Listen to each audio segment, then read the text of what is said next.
പുകാസ കാസർഗോഡ് ജില്ലാ കമ്മിറ്റിയുടെ നേതൃത്വത്തിൽ വാസു ചേറോഡിന്റെ ഒന്നാം ചരമവാർഷികവും പുരസ്കാര വിതരണവും നടത്തി. ചെറുവത്തൂരിൽ നടന്ന പരിപാടിയിൽ സംസ്ഥാന വൈസ് പ്രസിഡന്റ് ഇ.പി. രാജഗോപാലൻ പ്രഭാഷണം നടത്തി. This news sponsored by Bobby Chemmanur international jewellers. പുരോഗമന കലാസാഹിത്യ സംഘം കാസർഗോഡ് ജില്ലാ കമ്മിറ്റിയുടെ നേതൃത്വത്തിൽ ചെറുവത്തൂർ EMS ഓഡിറ്റോറിയത്തിൽ വെച്ച് പുരോഗമന കലാസാഹിത്യ സംഘം മുൻ സെക്രട്ടറിയും നാടകകൃത്തും സാംസ്കാരിക പ്രവർത്തകനും അധ്യാപകനുമായിരുന്ന വാസു ചേറോഡിന്റെ ഒന്നാം ചരമവാർഷികവും വാസു ചേറോഡിന്റെ പേരിൽ ഏർപ്പെടുത്തിയ സ്മൃതി പുരസ്കാര വിതരണവും അനുസ്മരണവും നടത്തി. വാസു ചേറോഡിന്റെ പ്രശസ്ത നാടകമായ റിസറക്ഷകന്റെ റീഡിംഗ് തിയേറ്റർ അവതരണവും നടന്നു. വിജയൻ പള്ളിപ്പാറ, ദീപേഷ് പൊള്ളപ്പോയിൽ, മൃദുലാഭായ് മണ്ണൂർ, ഗംഗനായിറ്റി എന്നിവരാണ് അവതരിപ്പിച്ചത്.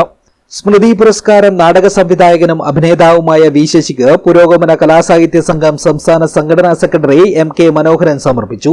സംസ്ഥാന വൈസ് പ്രസിഡന്റ് ഇ.പി. രാജഗോപാലൻ ഓർമ്മകളിലെ വാസു ചേറോഡ് അനുസ്മരണ പ്രഭാഷണം നടത്തി. കോളേജിൽ മാസമായിട്ട് വലിയ സ്വീകാര്യത നൽകിയിരുന്നു. മാഷ് ഇലക്ഷനിൽ മത്സരിക്കുന്നുണ്ട്. അന്ന് മുല്ലപ്പള്ളി രാമേന്ദ്രനെപ്പോലുള്ള ആളുകൾ മറുപക്ഷത്തുണ്ട്. അന്ന് മുല്ലപ്പള്ളി ഇങ്ങനെ കേരളമായിട്ടില്ല.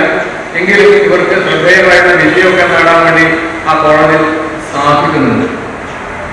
ചുരുക്കി പറഞ്ഞാൽ വാസു മാഷിന്റെ വ്യക്തിത്വത്തെ നിർണായകമായി സ്വാധീനിച്ച അദ്ദേഹത്തിന്റെ ജീവന്റെ അവസാന നിമിഷം വരെ അദ്ദേഹം ഓർമ്മിച്ചുകൊണ്ടിരുന്ന കാലമാണ് മടപ്പള്ളി കോളേജിലെ പഠനകാലം, PUC ഡിഗ്രി കാലം.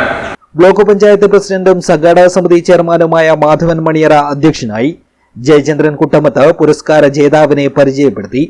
കലയും സമൂഹവും എന്ന വിഷയത്തിൽ ഗായത്രി വർഷ പ്രഭാഷണം നടത്തി.